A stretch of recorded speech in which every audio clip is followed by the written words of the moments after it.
what I want to do for Logic is I want to demonstrate it to you, like in a production type of milieu, so that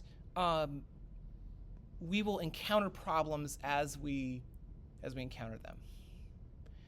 So let's make a song, dude. Let's do it. I'm gonna make a song, and I even have a microphone. I even have that for some digital audio stuff. I'm gonna leave a microphone here with that stand and a cable. Please don't take it. I don't have a lot of money. Don't take my microphone, but you can use it in the class. You can use it in here. So just don't take my microphone, please. So I started my Logic session. I chose empty session, right? Now to make sure I'm gonna have sound and everything behaving normally, I need to do audio MIDI setup. Audio MIDI setup, that's command space audio MIDI setup. And then you wanna be sure that, say, aha, mine's not configured properly. Way to go. You wanna make sure the M track has the outs and the ins. Yours will look like mine, where this one will have 0 ins and 2 outs. You wanna right click on that and make sure you have use this device for sound output. And then for the one that's 2 ins and 0 outs, make sure it has a little microphone, right click, use for sound input. Now, one of the things I enjoy about Logic is that it auto detects a lot of things. So we go back to Logic Land, and then do this with me. Go up to the upper left where it says Logic Pro, and click on open settings and then audio. Now, yours likely auto-detected the M track and assigned it. You want to make sure the output and the input are both M track. You can leave everything else right now, but make sure these are M track and not something else. Now, this is important. Now that's properly configured. What you need to do on your M track to make sure you're going to get sound, well, let's take a look at the M track over here. Can it be done? Can it be done? Yes, it can be done. It's got the little Best Buy thing on here. So there's a headphone. I'm looking at the camera for anyone who's watching this at home. There's a headphone jack, and that's just going to be your headphone mix if you're using earphones. If you're in here alone, or you're not disturbing the other people who are in here by asking them ahead of time, you can send your audio out to the main speakers. You have my permission. It's fine. I actually prefer that if I'm in here alone, because the audio is going to sound better. Basically, what's going to happen is nothing's plugged in here. So I'm just getting computer audio. I'm not using a guitar or a microphone or anything right here. And this keyboard that I have in front of me, I'm going to explain later, is actually just plugged into the computer itself. Okay, so in order to make sure we're hearing sound, I turned the so-called monitor mix all the way to USB, and then I turned the main level up to, say, 12 o'clock. There's a couple other controls I want to explain really quick. There's one that's very important on here. Do you see the little like toggle switch on your M box that says plus 48V? What is that? Anyone know already? Phantom power.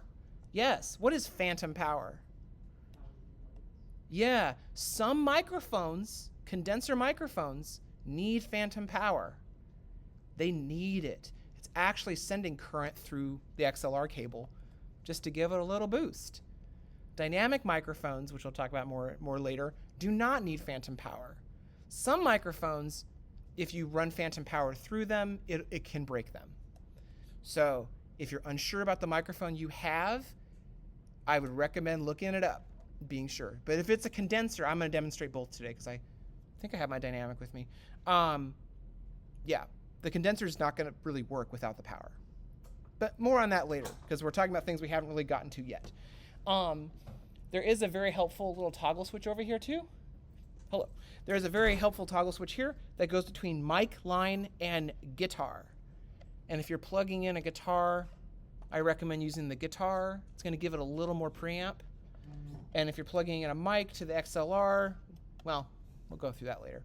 Anyway, these guys have 2 inputs and then one like two big outputs with the stereo outputs on the back, I mean to say.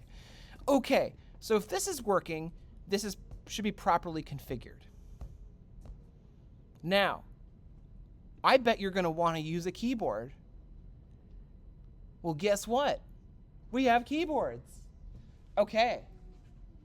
So, let's do it. Come on up here and get a keyboard. Let's do it. Yeah. Grab a keyboard. And then take the white cable that's with it.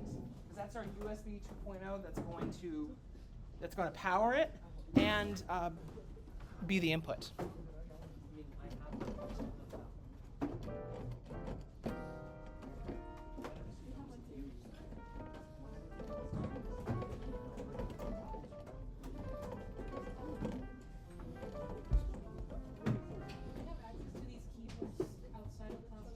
Yeah, that's a complicated issue. The answer is yes. I need to double check with somebody.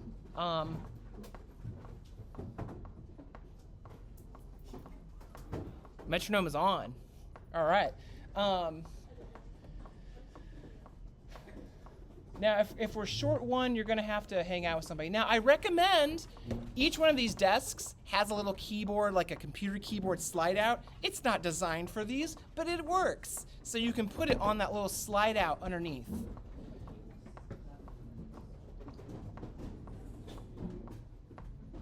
Now, what you're going to do is you're going to plug in the USB. That's maddening. Who is that metronome on? Whoa.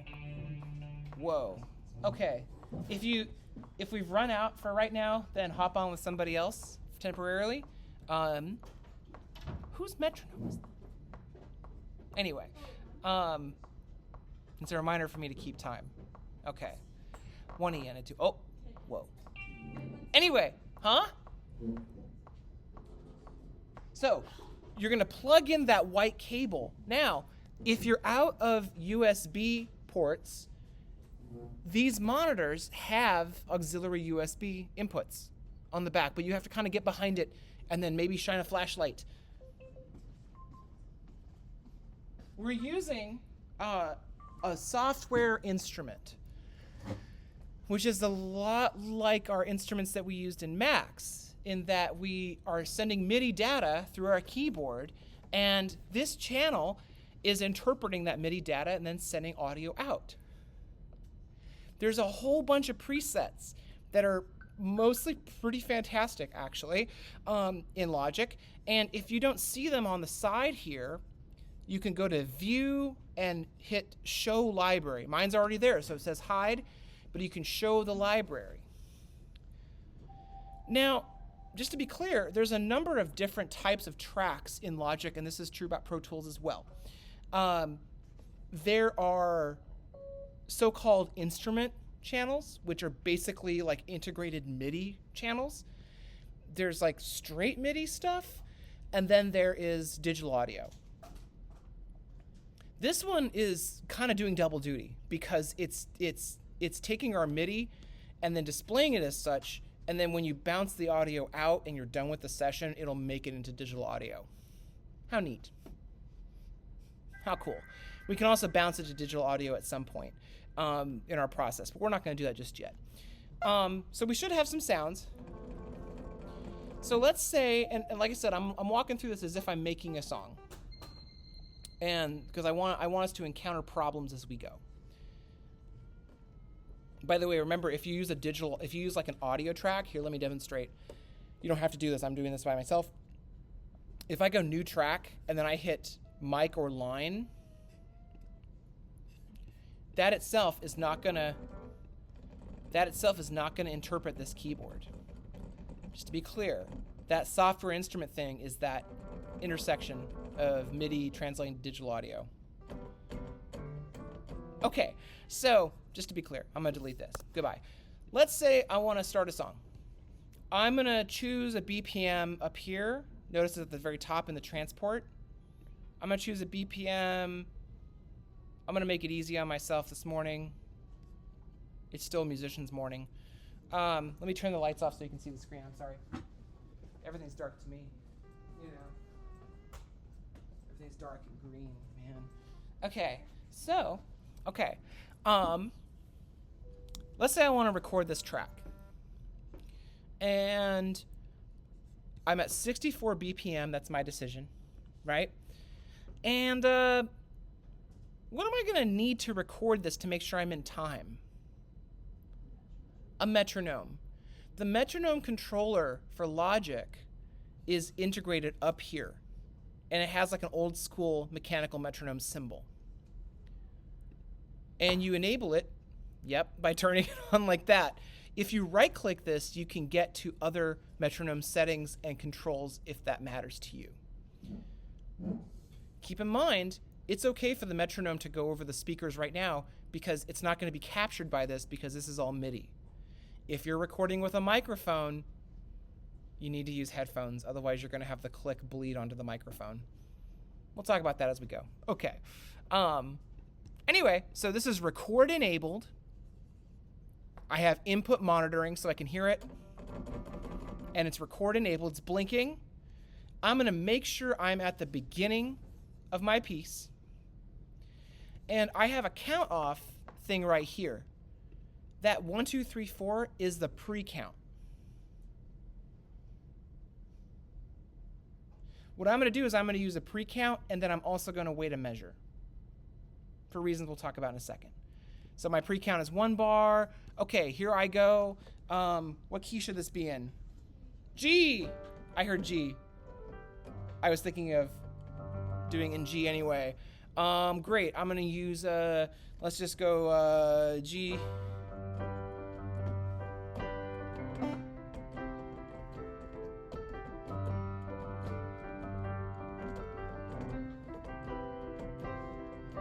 Just a 1 to a 4, 1 to a 4, over and over and over again. Here we go. 1, 2, 3, 4, 1. Cease your metronoming because I have a masterpiece coming out of my hands right now.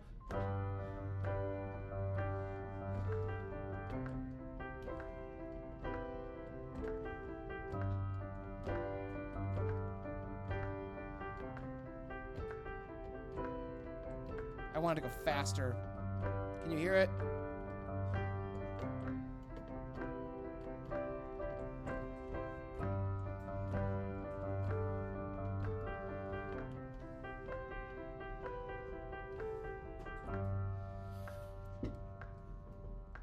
Good enough. Okay, great. So now what do we do with it? Well, we have some very useful tools. You all know what a piano roll is? The idea of it makes me hungry. So what I want you to do is double click, like record some audio. So record enable this, and you can do it with anything. I'm going to demonstrate up here, but I want you to try it. Go ahead and record anything. Doesn't matter really. So you're going to hit record. It's going to count down. And just get a couple bars of audio. This will sound great. Any key is fine.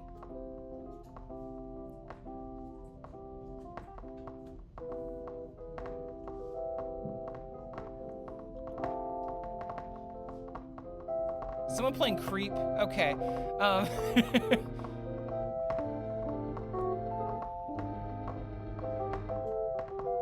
Yeah, that's cool. Okay, great. So yeah, and then you hit spacebar and stop the recording. Great. Okay, so you should have some information right here. What I want you to do is to double click on it. And it's going to open up the edit window. This is also known as the editor. So you can double click on it. If it's not appearing, go to view, and then hit show editor.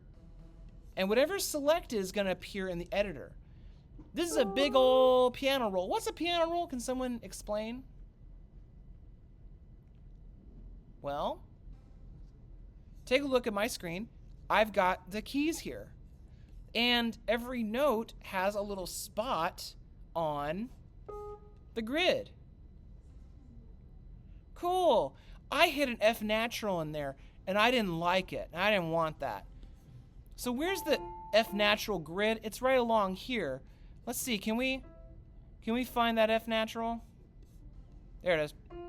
There it is. Okay, so what I did was I'm going through my performance, and I have the ability here to manipulate the MIDI data. So right now, I don't like that F. I'm going to click on just that one and hit delete. It's gone. It's not going to sound. I also did not like my performance very much because I actually wanted, in my head, I wanted the song to be a little faster. But let's say that was my performance. How can I make it fit with the click track? There's a Q word. Quantize. Would someone like to explain what quantization is?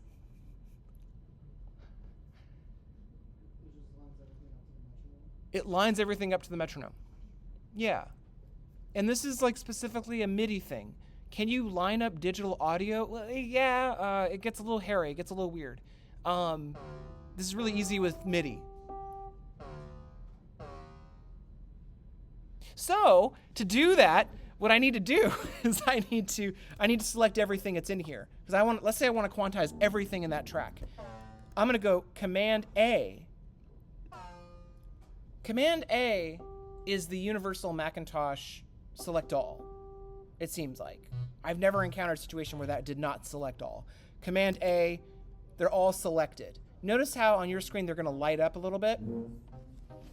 Now, once you do that, you go over here where it says time quantize classic, and you quantize to a particular spot on the grid. Because remember, DAWs love grids. They love steady, even time. They love it. They live for that stuff. So I'm gonna quantize mine to the 16th note and then hit Q. And did you guys see that shift over? Watch again. I'm gonna undo, Control Z, watch it shift. Boom. Oh, it got snapped into place. Let's do a before and after. Let's hear this dreadful performance.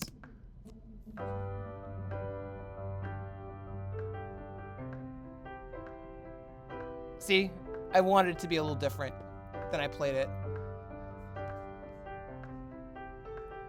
Yikes. Okay, fix. See what happens. Let's see if it did what I want it to do.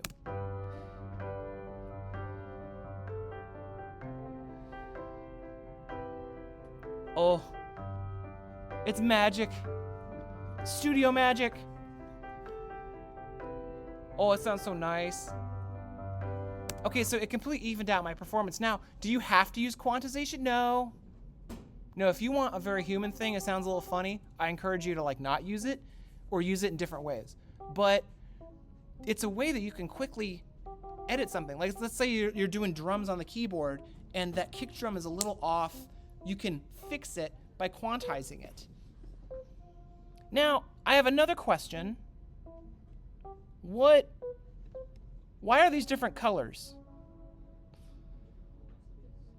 Yeah, different velocities. And look, when I select individual notes, the velocity thing over here is shifting. Sometimes, in my experience, some MIDI controllers are a little sensitive. Like I'm playing them like I would play an actual piano, but they really, like they're hyper specific about the velocity. And so it can cause sometimes a performance to sound uneven. It's possible. So again, if I wanted these all to be the same, which is not necessarily a pleasurable, preferable thing, but let's say I did want them all to be the same, Command A, and then shift them all over.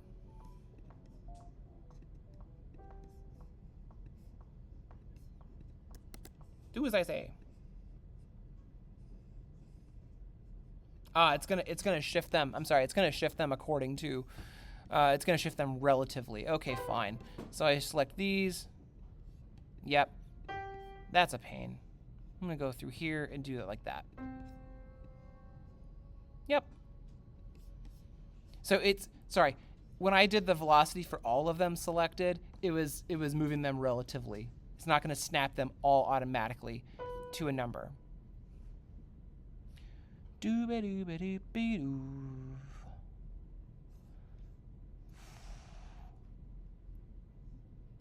I'm not worried about that right now.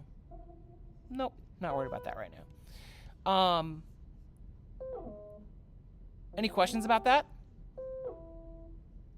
Questions about that? Nope, pretty easy to manipulate MIDI data. And yes, you can click on these and drag them. And put them anywhere you want to. Could you transpose a whole thing like this? Yes. And put it anywhere you want to. Remember, Command Z is your friend, because you can always go back to what you did. Okay, any questions about that so far? No, pretty easy, yeah? Okay, hooray. So, let's say this is actually gonna be my piano track.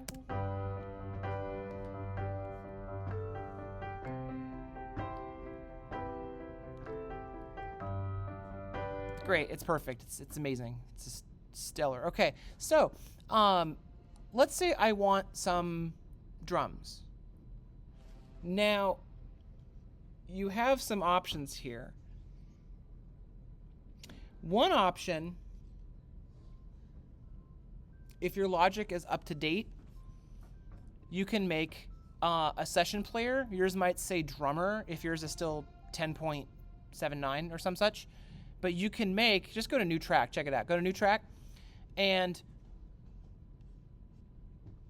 you do have the option to do, like, to make a drummer that's kind of algorithmically generated. I kind of balk at calling it AI because it's really not that, but you might believe that it is. And that's really the point of it, all of it, right? Is believing that it is. Okay. Anyway, so let's say I need a retro rock drummer. No, I want a singer-songwriter stuff. I want a roots songwriter. Yeah. That's what I need. That's what I need.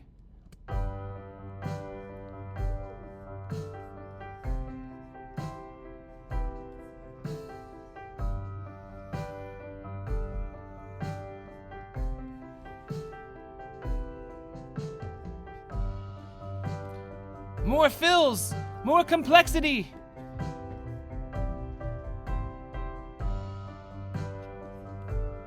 More intensity.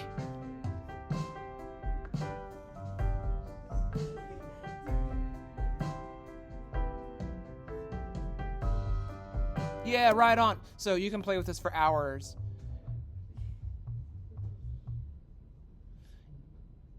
Pretty neat. Now, that's an option. It's going to snap to whatever the tempo is here. And let's say you want to make more. Okay, well, then you go over here in the transport, go over here, and then you're going to hit that and make another one. Great. Yay, hooray. It works.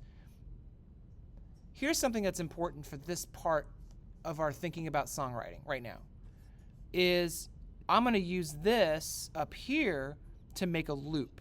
Because let's say I just want to work on these 4 bars, and that is 4 bars up there. I'm clicking up here where those numbers are, those measure numbers are. I'm clicking and dragging, and it's going to turn part of it gold. The gold part is looped. It's that simple.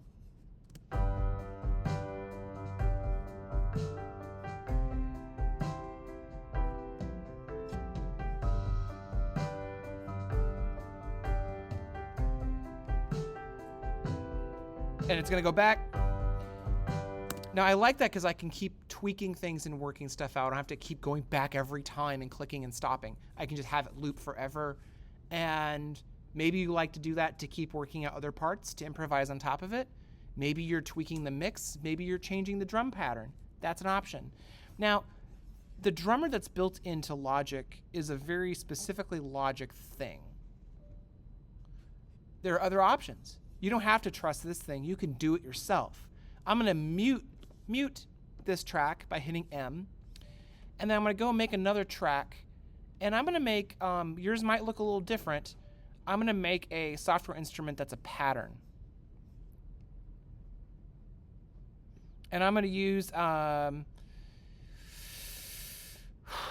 let's use Ultra Beat. Ultra Beat. Okay. What's going on here? Well, it's a sequencer. Is it not? Yeah, it's a sequencer. Just like the ones you made manually in Max. But now it's automated to a certain extent. Here, notice also that these are the presets with this version. I'm going to show you how to change those things in a second, but these are the presets. They're also mapped. They're mapped to your keys, so I need to turn off the monitoring there.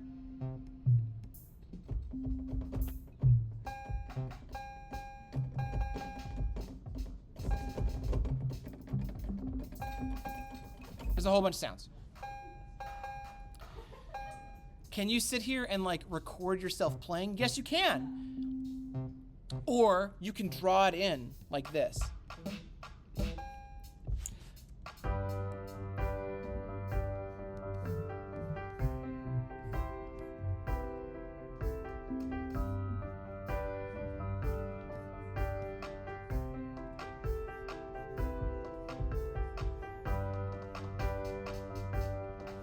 Yeah.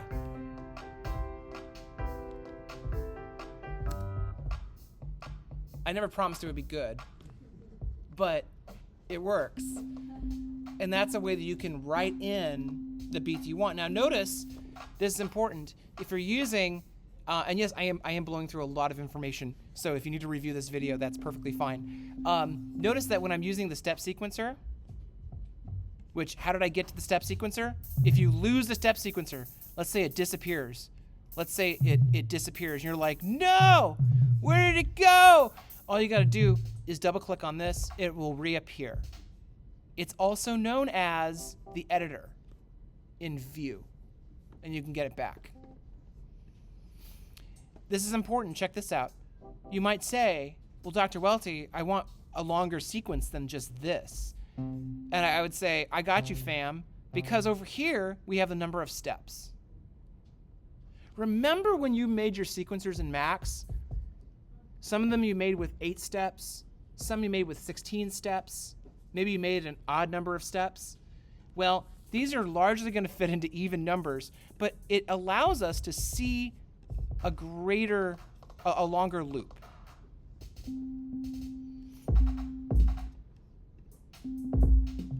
And notice that this one, like when I do 48, it breaks it into chunks, and I have to scroll between them up here.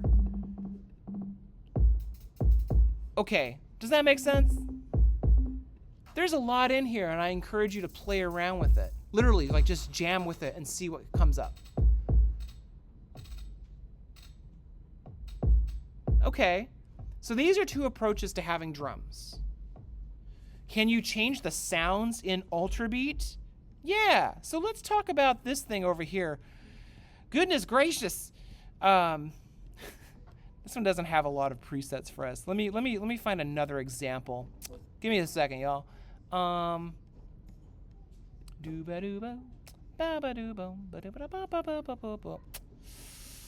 Fast. What I did was I made another instrument and I chose Drum Kit Designer. Drum Kit Designer. How do you do that? I'll do it again. Track, new track, pattern software instrument, and I'm gonna make it Drum Kit Designer stereo, boom. And then I have my new instrument here. I don't know what that other window was. And then notice I have all these different sounds. It's the same layout, but I have a different set of sounds. And then I'll bring that back. I don't want to delete Ultrabeat. I'm just gonna mute it.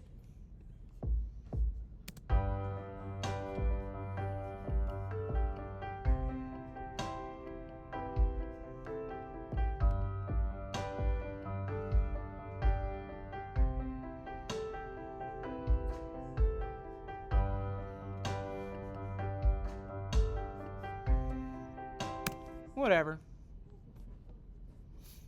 That's for you to play around with, mess around with. Okay. I'll edit that part out where I don't know where I was getting I don't know what I was looking at. Something else was behaving strangely. Anyway, it works. Now, let's talk about this. There's more we can do. So let's go up here and say like, okay, well, I'm happy with this, whatever, but I don't like my piano sound. Well, there's things you can do to change that. If you go over here, we're gonna. This thing is called the inspector. The inspector, and it looks like a little mixer. We got a little channel strip, and then we have our plugins. We have our instrument here, and we have our plugins. The one that says stereo out over here is the master out. It's everything. This is just that single channel. Now, this one, this preset called Ivory and Wood in the piano set, by the way, if it prompts you to download sounds, you can do that. Go ahead. You can hit that little circle over there and download the sounds. It's all good. I have over here compressor. Hold on. Hang on a second. So I have a compressor, and then I have a graphic equalizer. Then I have a tape delay, and then I have a so-called space designer, which is a type of reverb kind of deal. So I'm going to replace one of these because I don't like this one. But let's say I want to solo the piano because I don't like the sound and I only want to work on the piano. I click S for solo. See how I did that? S for solo. I'm only going to hear that one. Okay, so I want to use...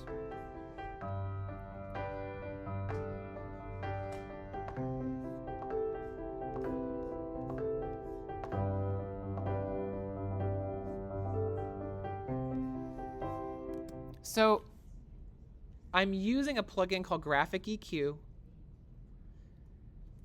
and I like it a lot. And I like it a lot because, unlike default Pro Tools plugins, it comes with the ability to see the waveforms. See that? Those are the frequency bands. So watch this. Hang on, just listen.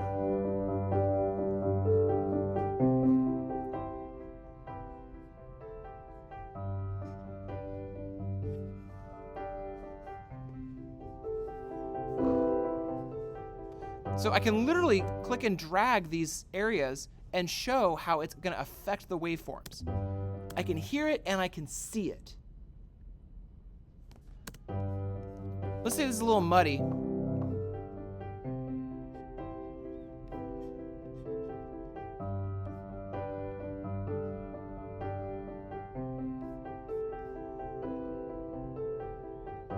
So I cut out some of the very low. I'm going to boost some of the highs. Make it narrower.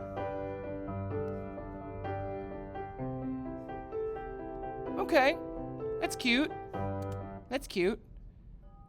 I'm gonna add another effect because it's still missing something. I don't know what it is, but it's missing something, right? So to do that, I'm gonna click down here where there's like a little empty space. Click on it, and look, a little thing's gonna pop up, and you have all of these great default plugins that are perfectly great, actually. And so you have things like distortion, delay, amps and pedals. Yes, you can run your piano through a guitar amp if you want to. Stereo imaging, reverb, yada, yada, yada. Now, this is one of those things you're going to want to play around with it. We're going to go into some techniques in the next couple classes, like recommended practices for mixing and altering audio and stuff. But let's say I gotta have a bit crusher. I just gotta have it. I gotta have it.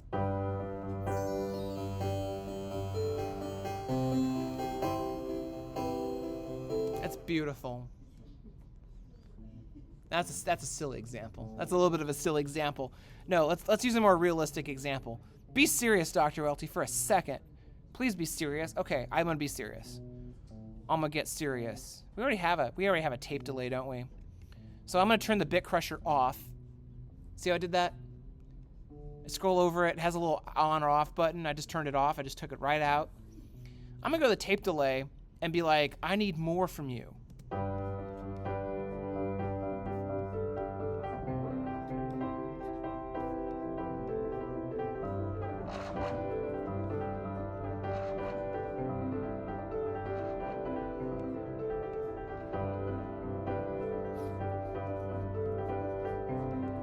kind of weird.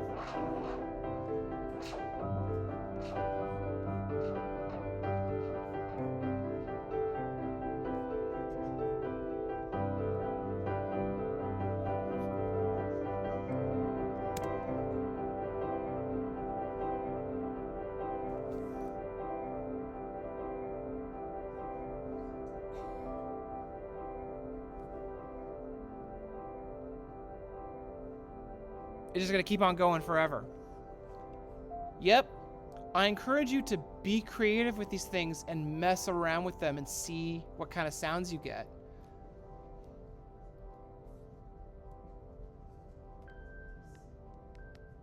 Okay, that's cool. That's pretty simple. Make sense so far? Yay!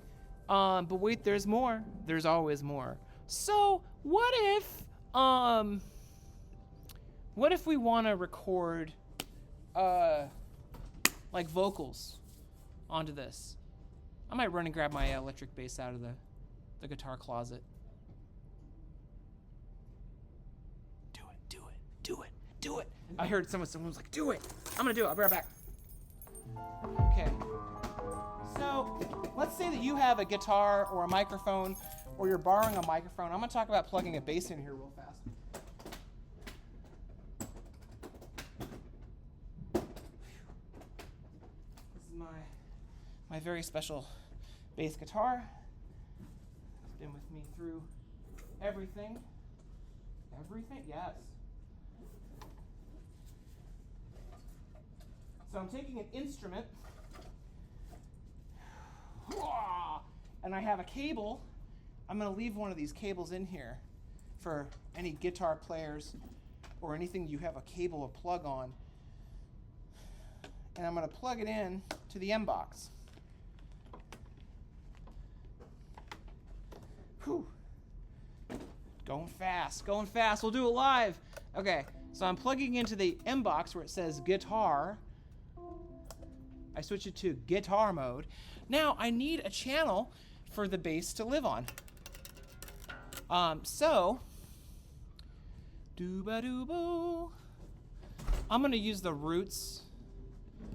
I'm gonna jam with the Roots track here. Cool. And now,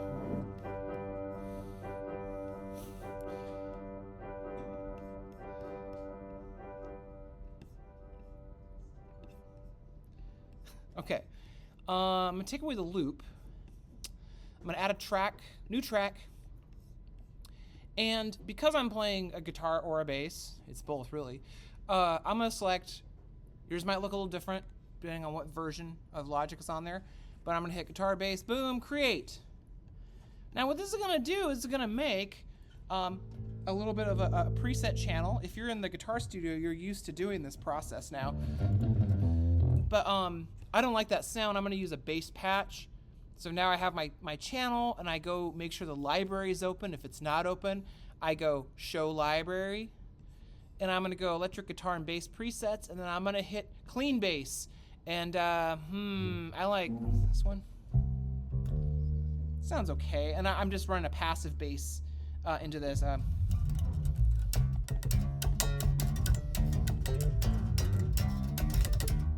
Okay. I won't do that. We're not gonna slap it. We're not gonna do that. I need to make sure, now this is important, because it's been very friendly with MIDI. MIDI's not gonna really mess you up with clipping and being too loud unless you just crank the channel. But notice, hear that? I don't like that. That's digital clipping. I don't want that. So what I'm gonna do is, I'm gonna turn down the gain on my M box. So I'm getting a signal, but it's not turning red. And then over here, I wanna make sure that I'm not getting into the clipping territory. So I have a good strong signal, but it's not gonna clip and turn red. So let's see what we got. Does it have a guitar tuner? You bet it does. Built right in. That was a little tuning fork up there.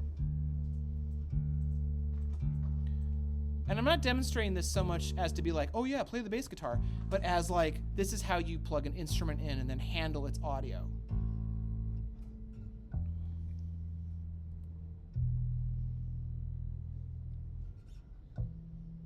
Good. We'll live with that. Okay.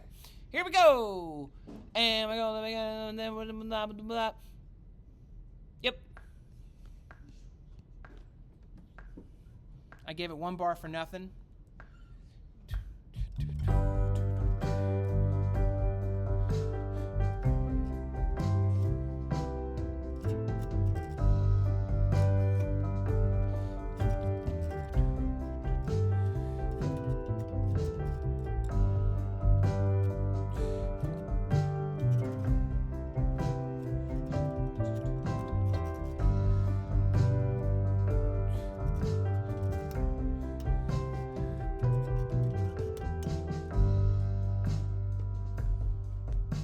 Cool. Okay. Does it work? Let's hear it. Go back.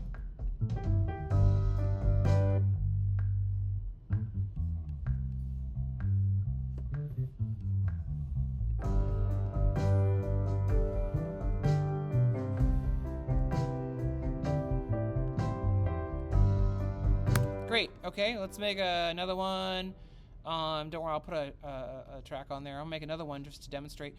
Let's use the bass guitar to make a, can I get a Jocko tone quick, like really quick out of this? Let me see. I'm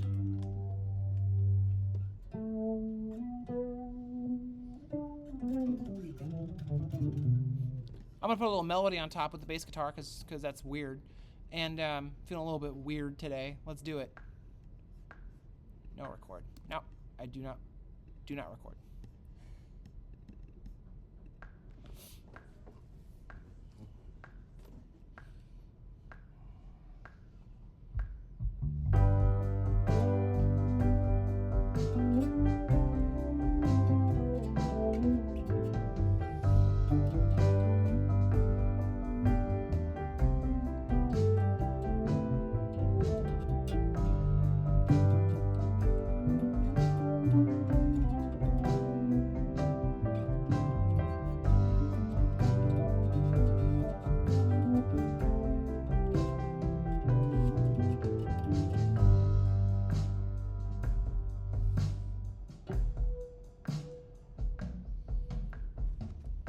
Great. Now,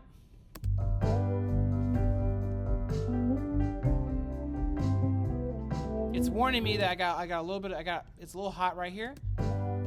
I turned down the master so I don't have any clipping. Okay, that's nice. It's a little like a whale song, sure.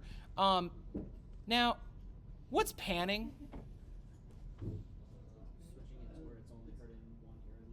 Yeah, it's like moving the sound from left to right, right? So that's just really easy in Logic. It's right here. It's both on the inspector channel strip and it's in the transport view. It's this dog right here. So as a type of experiment, I'm gonna move the piano this way and the bass melody there, keep the main bass centered, and then keep the drum centered. Let's see what the effect is. Take the click out.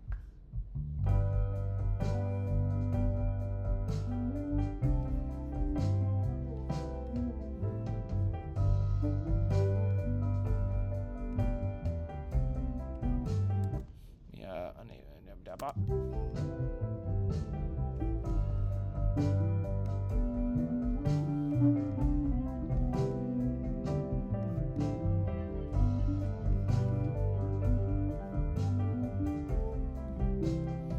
okay, so wait a minute. I separated the piano into one side and the bass into another side. Did it sound clearer to you? It might be where you're sitting too, because that matters a lot. But panning things, if you have all the instruments and voices dead center, you have to imagine as a listener, imagine you were sitting at a venue and you were hearing the band, and somehow the sound was all dead center. That's not really how it is, though, right? You'll have a situation where the bass is over here, the drums are and then the keyboard, and then the way it's mixed is going to be keeping those separated so that in our brain we can actually pick out the sounds. And literally panning them that way is a process of doing that. It seems to be pretty standard to keep lead vocals center. It seems to be fairly standard to keep bass center and drums center, but guitars, keyboards, extra instruments, you're going to pan them in a different way so that we can hear a contrast.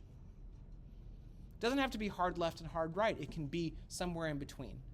You should use your ears and good judgment. Yeah, what's up? So how would that affect, if you were mastering an orchestral track, would you still do that, like using the seating format? That gets brutal. Well, yeah, because we want to be able to okay, so you think about it, like all the sound from an orchestral recording, all these microphones. I wouldn't use Logic for that. I would actually use Pro Tools for that, specifically for the routing. But sure, all these different microphones. Some of them are closer to the instruments. Some of them are room microphones. Some of them we're getting ambiance. All that information, it's coming down, and what you're trying to do is how do I say this? Make an experience for the listener that mimics the ability to hear all those instruments live acoustically. And so, yeah, I'm sure you've had this experience that where you sit in a hall matters a lot in terms of hearing certain orchestras. And if you go to enough concerts with ensembles like that, you start to learn like, oh, the balcony's great, that's terrible. You know, you start to learn where the good seats are based on the hall. I had an experience once where I heard a concert and I couldn't hear the soloist very well. Like the soloist was clearly heard by other people in the hall, but like where I was sitting, just couldn't hear her. And it's just strange.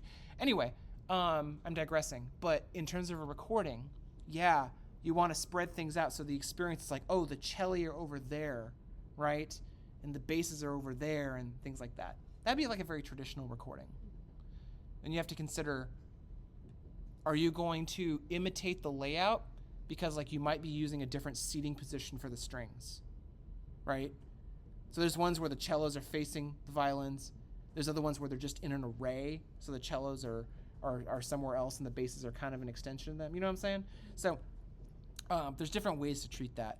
But thank you. That's a niche question. Yeah. But the panning is going to give us the ability to hear those different elements. Okay, great. Oh, let me record something with a microphone. I have that. I have it here. Yes, I do. So, great. Let's say this is going swimmingly with the bass track I wanted to put on there and everything, and I just can't wait to get it on Spotify and start getting half of a penny. That's a joke. That's a very dark joke. I'm going to use a XLR cable, the three-prong approach, and I'm going to use the condenser microphone. I'm going to leave this one in here. Don't steal my microphone, please. Just saying. We're going to use this stand. It has a suspension dog in there, so you can suspend the microphone, just how you want to treat a condenser microphone. This will take me 1 second to hook up, quick like. Microphone, plug it in, put it in there. And now I will need headphones for this process. Get in there, you doggone. It's always when I'm in a hurry. There we go. Great. Take this out. Boom. Put it in XLR input on the M box. Give it the phantom power mic line. And to prevent the feedback,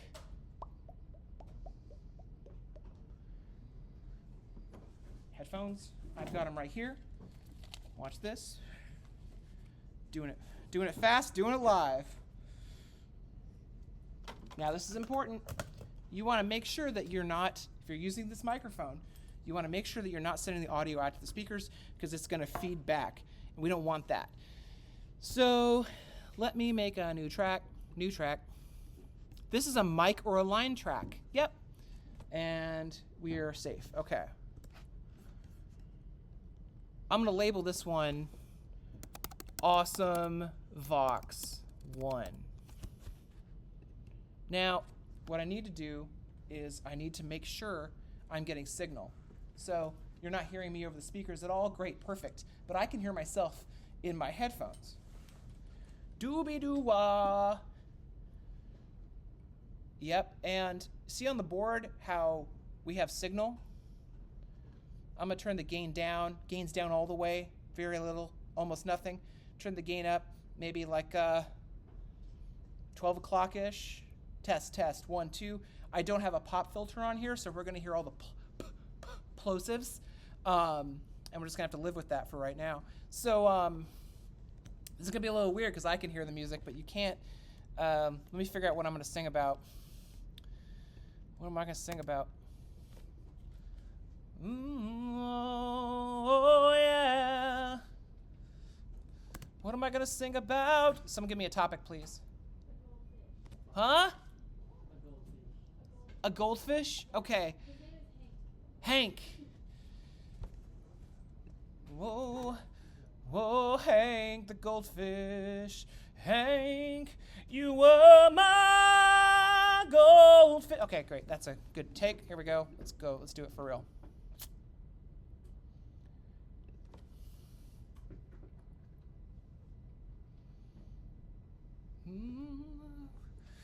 Whoa, Hank.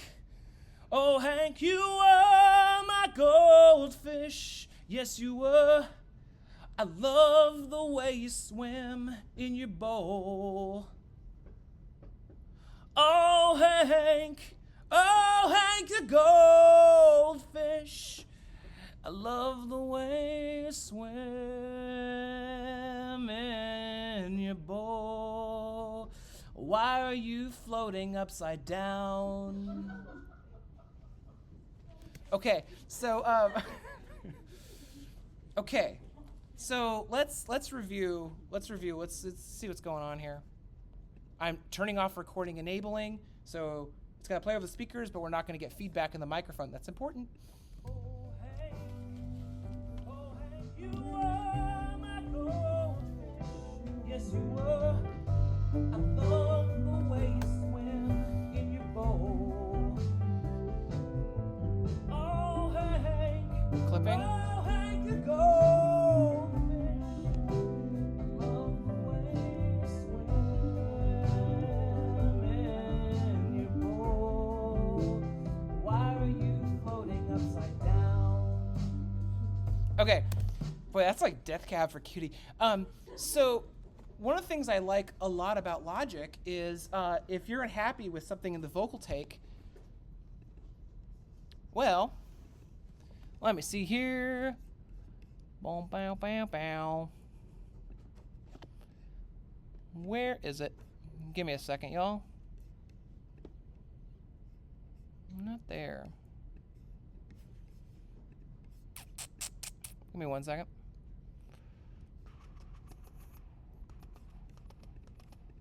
No, I don't want smart controls. No, I'm gonna go into that next. I'm gonna go into that next week. I was gonna say that's gonna be a bit much for today, but there is a relatively. No, I don't want. No. We won't do that today. There's a relatively easy way to correct pitch and do things in Logic, but we're gonna say that for another day. Now here's my vocal track. It worked out. But let's say that, like, oh, that was too loud. I didn't like that, right? We're in clipping territory here. That's because I got loud. I got really into it. So what I want to do is I'm going to take, let's back up before that, like right there. And what I'm going to do is I'm going to right-click, and I'm going to hit, where are you? Split at playhead. Boom. Now, all that did was make this a different little track right here. And let's say I'm going to split it right here, too. Split at playhead. Now, from here, I have the ability to change the volume of this particular clip right here. Oh, Hank the gold! Oh, Hank the gold! Right? And when I do that, let me see here. I'm going to play with the automation. And what I'm going to do is I'm going to turn the automation down, the volume down, right there. Hey, you listen to me. Okay, that. I'm going to go into this next week. Have no fear. Because I'm throwing this at you. Being like, you can do this. Okay, so what I did here was I lowered the volume of that part to try and compensate. Go away.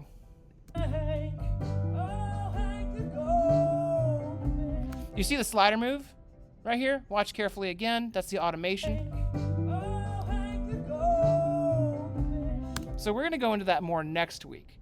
What is your assignment for Logic? Well, it's to finish your Max assignment. Okay, finish your Max assignment. Then for Logic, I want you literally to play around with it, and that's actually your only assignment. There's no like assignment due for Logic just yet. I want you literally to goof around with it. Spend time in here, make a little song, sneak preview. The assignment you will turn in a little bit will be to make like a very short, under a minute piece of sound file, interesting stuff. So start playing with it now. Anyway, I'm sorry we're like a minute over time. I'm gonna demo the Doom thing for those who want to hang out, but it's optional. It's purely optional. And I will see you next week. All right. Let's put those keyboards back too. Thank you.